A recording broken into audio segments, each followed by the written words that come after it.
Assalamualaikum warahmatullahi wabarakatuh. Sugeng rawuh, selamat datang, welcome to my channel. Jumpa lagi kita dalam rangka belajar bersama SKB Guru Kelas SD. Soal latihan pedagogik, materi evaluasi RPP, metode, dan juga masalah di kelas. Sebelumnya yang belum subscribe silahkan subscribe dulu.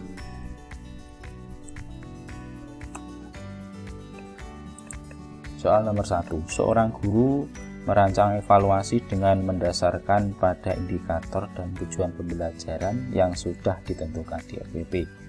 Evaluasi tersebut dimaksudkan untuk menentukan hasil dan kemajuan belajar siswa. Maka jenis evaluasi yang tepat dipilih oleh guru adalah, silahkan dipilih jawabannya. Yang benar adalah yang B, evaluasi sumatif. Nah, ini penjelasannya, karena untuk menentukan hasil dan kemajuan belajar siswa. Nomor 2, Pak Ali menelaah kelemahan-kelemahan siswa beserta faktor-faktor penyebabnya dalam mengikuti proses pembelajaran. Jenis evaluasi yang digunakan oleh Pak Ali dapat disebut, ini mencari kelemahan ya, dan mencari penyebabnya. Evaluasi diagnostik, mendiagnosa ya, dokter, untuk menelaah kelemahan-kelemahan siswa beserta faktor penyebabnya. Lanjut soal nomor 3, evaluasi program pendidikan dan pembelajaran dapat dilakukan secara makro dan mikro. Evaluasi program pendidikan yang bersifat makro adalah evaluasi yang dikenakan pada makro, ada mikro ya. Makro itu luas, mikro itu sempit atau khusus. Jawabannya yang benar ya adalah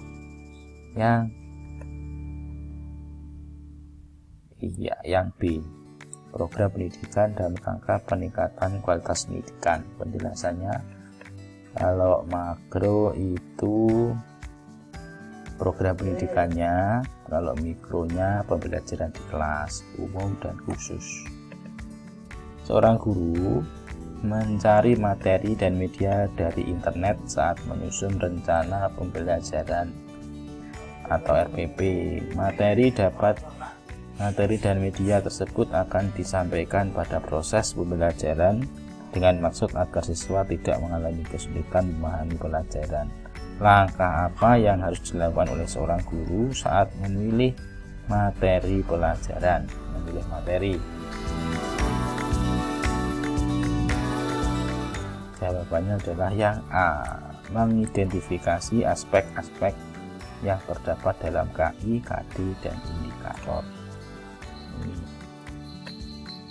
langkah-langkahnya dalam memilih materi pelajaran 1, 2, 3, 4. Lanjut, bisa dibaca teman-teman ya. Silahkan di pause kalau mau baca. Soal nomor 5, tujuan pembelajaran yang tercantum di RPP yaitu siswa diberikan pengalaman langsung tentang peristiwa yang terjadi di pasar tradisional.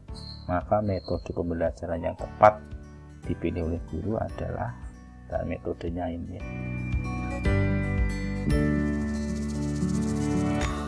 Jawabannya adalah yang A, eksperimen, karena ini berkaitan dengan pengalaman langsung. Pengalaman langsung, sehingga siswa betul-betul merasakan pengalamannya, lebih mengenal, bukan sekedar hafalan saja. Soal nomor 6, bahan ajar cetak sederhana digunakan untuk rujukan, memberi motivasi, pengingat, memberi umpan balik, dan menilai hasil belajar secara mandiri. Yang tepat dipilih oleh guru dan dituangkan ketika menyusun RPP yaitu bahan ajar, yaitu modul lengkap ya. Kalau modul ya ada motivasi, umpan balik, latihan soalnya, pembelajaran mandiri ya, seperti mahasiswa UT. Dengan mencermati silabus, seorang guru akan merancang pelaksanaan RPP. sebagaimana yang tertuang dalam Permendikbud RI nomor 22 tahun 2016. RPP mencakup sekurang-kurangnya, nah ini bagian dari RPP itu minimal harus ada ini. Kalau salah satu tidak ada itu tidak sesuai dengan Permendikbud RI nomor 22 ini. Jawaban yang benar adalah yang E. Bisa dibaca ya. Identitas sekolah, identitas mata pelajaran, dan seterusnya. Soal nomor 8. Tujuan pembelajaran yang menggambarkan proses dan hasil belajar yang diharapkan dicapai oleh peserta didik sesuai dengan kompetensinya dimuat dalam, nah ini agak membingungkan. Jawabannya jelas mudah. Kata kuncinya ada di menggambarkan proses dan hasil, yaitu jawabannya RPP. Soal nomor 9. Berikut ini contoh kegiatan pendahuluan yang paling tepat untuk pembelajaran tentang kekhasan bangsa Indonesia adalah kekhasan bangsa Indonesia, yaitu yang mana?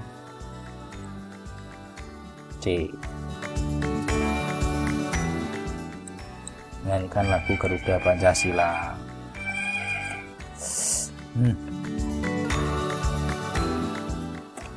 Soal nomor 10. Seorang guru senior mengajarkan siswanya dengan metode diskusi dan menggunakan media gambar yang sudah berlangsung dari tahun ke tahun.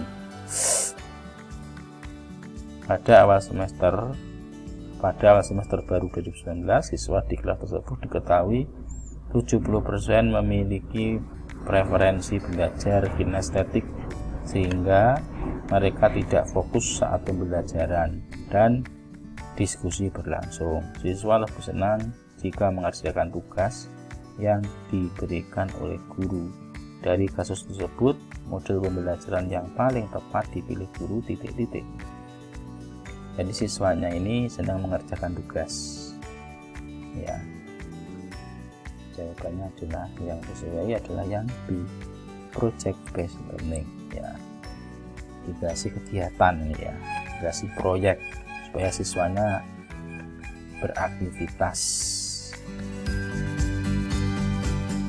melibatkan siswa menyelidiki masalah dunia nyata.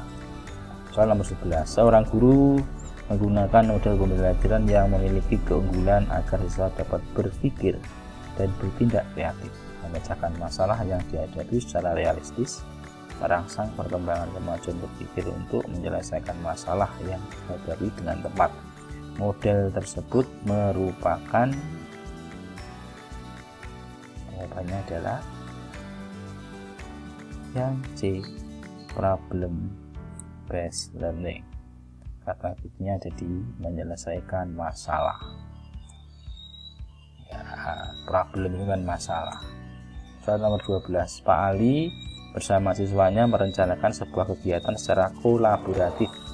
Jadi kolaborasi guru dengan murid ya. Hal ini dimaksudkan agar peserta didik merasa memiliki dalam tanda kutip dan bertanggung jawab atas kegiatan yang telah direncanakan bersama itu. Dalam perencanaan itu dibicarakan mengenai aturan main, aktivitas pendukung, alat dan bahan yang dapat diakses, cara dan langkah kerja untuk menyelesaikan rencana kegiatan kolaboratif tadi. Model pengelolaan pembelajaran yang dipraktikkan oleh Pak Ali menjalankan prinsip model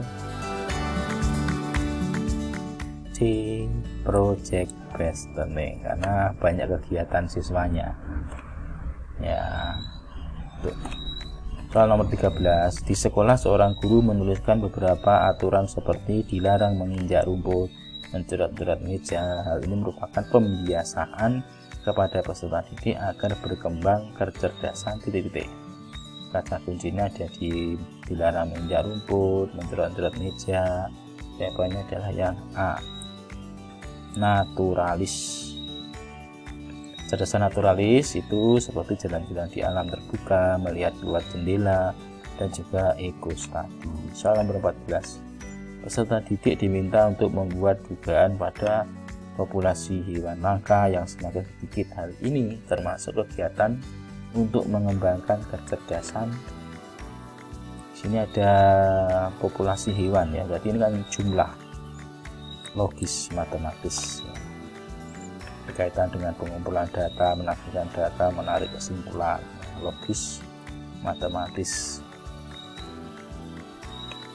Soal nomor 15, saat proses pembelajaran siswa diminta untuk berkumpul untuk berbagi pengalaman dengan teman yang berbeda-beda. Upaya ini dilakukan guru untuk mengembangkan kecerdasan berkumpul berbagi pengalaman dengan teman yang berbeda-beda. Berarti ada hubungan satu siswa dengan siswa lain. Jawabannya adalah kecerdasan interpersonal. Nah, terima kasih sudah menyimak video dari saya. Sampai jumpa lagi di video selanjutnya. 2020 jadi ASN, amin ya rabbal alamin. Assalamualaikum warahmatullahi wabarakatuh. Tetap semangat.